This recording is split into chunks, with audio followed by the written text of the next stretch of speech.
नमस्कार। इस कहानी का शीर्षक मैंने रखा है मुंशी जी पंच परमेश्वर के गांव में। चाय पान के टपरे पर फर्शी से बनी बेंचों पर कुछ युवक मोबाइल पर और कुछ कही में मशगूल थे।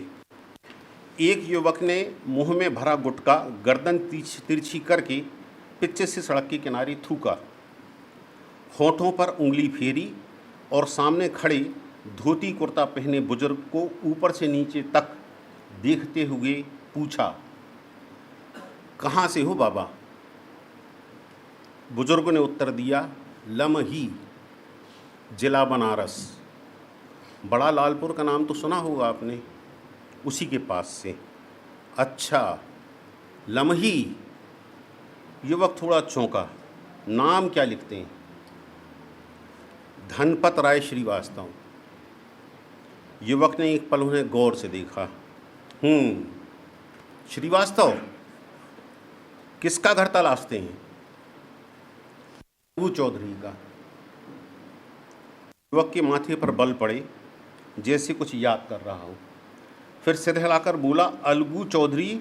बाबा, इस नाम का तो कोई रहता नहीं इस गांव में।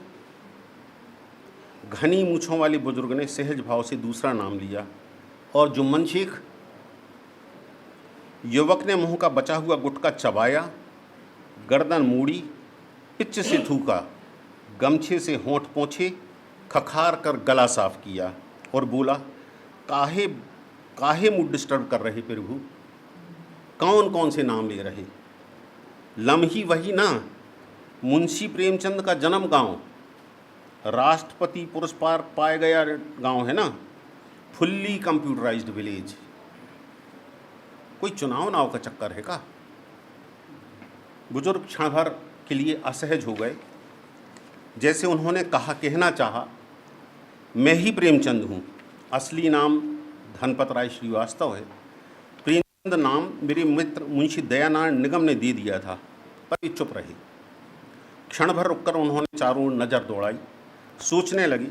बरसों हुए इस गांव में आया था, पंचायत नाम से एक कहानी लिखी थी, बाद में वही पंच परमेश्वर के नाम से जानी गई। उनकी दृष्टि गांव के सक्रिय रास्तों पर ठहर गई, जैसे किन्हीं यादों में खोए हुए हों। वे बुदबुदाए, गांव तो वही है, पर लगता है बहुत बदल गया। युवक बोला, फिर बोला, कोई चुनाव ना कर है। इतने में झब्बा पैजामा पहने, सिर पर जालीदार टोपी लगाए दूसरा युवक वहां पहुंच गया। पहला युवक हुए बोला, अरे मियाँ, इधर आइए जरा, सुनिए तो चचा का सवाल। पूछ रहे जुम्मन शेख देंगे। दूसरे युवक ने आश्चर्य से बुजुर्ग को देखा। जुम्मन शेख? अरे वे तो हमारे वालिद के जन्नत से नसी खालू रहे, बरसों हुए उनको गुजरे। और चौधरी? युवक ने गहरी सांस ली। उनका जमीन मरहूम जुम्मन शेख के खेत से लगी रही। वे भी कब के चल बसे। बेटा, उनकी कोई आस औलाद?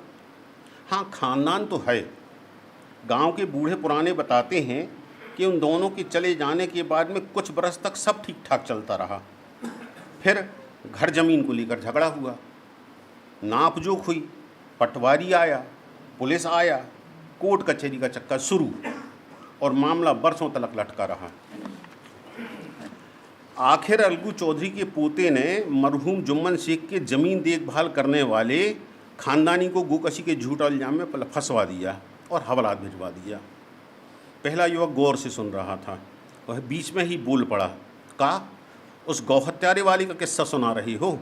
झूठा फंसवाए थे उसको? दूसरा युवक का स्वर अचानक सख्त हो गया, और क्या, झूठे ही फंसवाए अलगू चौधरी के पोते, और कौन? पहले युवक का चेहरा तमतमा उठा। तुम लोगों की जात और करतूत ऐसा ही है। दूसरा युवक एक कदम आगे बढ़ा, जबान संभाल के, जात पे मत उतर, बात जैसी बात कर। पहला युवक बिदका, हमारा बस चले तो तुम सबको जेल में डलवा दें। दूसरे युवक ने अपनी टोपी संभाली, बहुत देखे तुम्हारे जैसे, अपनी औकात में रह। बात बढ़ी, गिरेबान तक पहुंची। धक्का मुक्की शुरू हो गई। देखते ही देखते दोनों गुत्थम गुत्था हो गए। पास में पड़े पत्थर हाथों में आ गए। राहगीरों की भीड़ जमा हो गई। कुछ लोग बीच बचाव करने लगे। ज़्यादा लोग बिना कुछ जाने अपना फैसला सुनाने में जुट गए।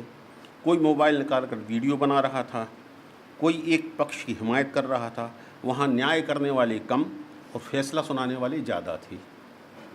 उन्मादी भीड़ गाली गलौज के साथ में चिल्लाने लगी, मार, छोड़ मत, एक पत्थर और, आज हिसाब बराबर कर ही दे। प्रेमचंद स्तब्ध खड़े थे। उनकी आंखों के सामने अपनी ही कहानी का क्लाइमैक्स और दृश्य उभर आया। थोड़ी देर बाद जुम्मन अलगू के पास आए और गले मिलकर रो पड़े। आंसुओं ने दोनों के मन का मेल धुल गया। मित्रता की मुरझाई लता फिर हरी हो गई। यूँ कहानी उन्हें अपने ही शब्द आज जैसे स्वप्न जैसी लग रही थी। ईदगाह फातिहा शेख महमूद का रचनाकार मौन खड़ा था। उसके चेहरे पर गहरी थकान, अवसाद और असहाय करुणा उतर आई थी। चाय पान की टपरी पर पुराने ट्रांजिस्टर में खरखराती आवाज़ में भूला बिसरा गीत बज रहा था। इंसाफ की डगर पे बच्चों दिखाओ चल के, ये देश है तुम्हारा, नेता तुम ही हो कल के। गीत चलता रहा, अपने हो या पराए, सबके लिए हो न्याय। देखो कदम तुम्हारा हरगिज न डगमगाए, रख दोगे एक दिन तुम संसार को बदल के। इंसाफ की डगर पे बच्चों दिखाओ चल के, ये देश है तुम्हारा, नेता तुम ही हो कल के। हवा में हिंसा और नफ़रत की गंध गहरी होती चली गई। सिर फुटब्बल की नौबत आन पड़ी। प्रेमचंद की आंखें भीग उठीं। उनके ओंठ पर एक ऐसी अनिर्वचनीय मुस्कान थी जिसमें शिकायत कम और पीड़ा अधिक थी। उन्होंने एक बार गांव की ओर देखा। पुराना बरगद वहीं था। खेत भी बदल गया था तो केवल मनुष्य के भीतर का पंच। लाठी संभालते कथा सम्राट चुपचाप लौट पड़े। गांव में शोर बढ़ता गया। प्रेमचंद की परछाई धीरे धीरे धुंधल किरे में विलीन हो गई। नमस्कार, धन्यवाद।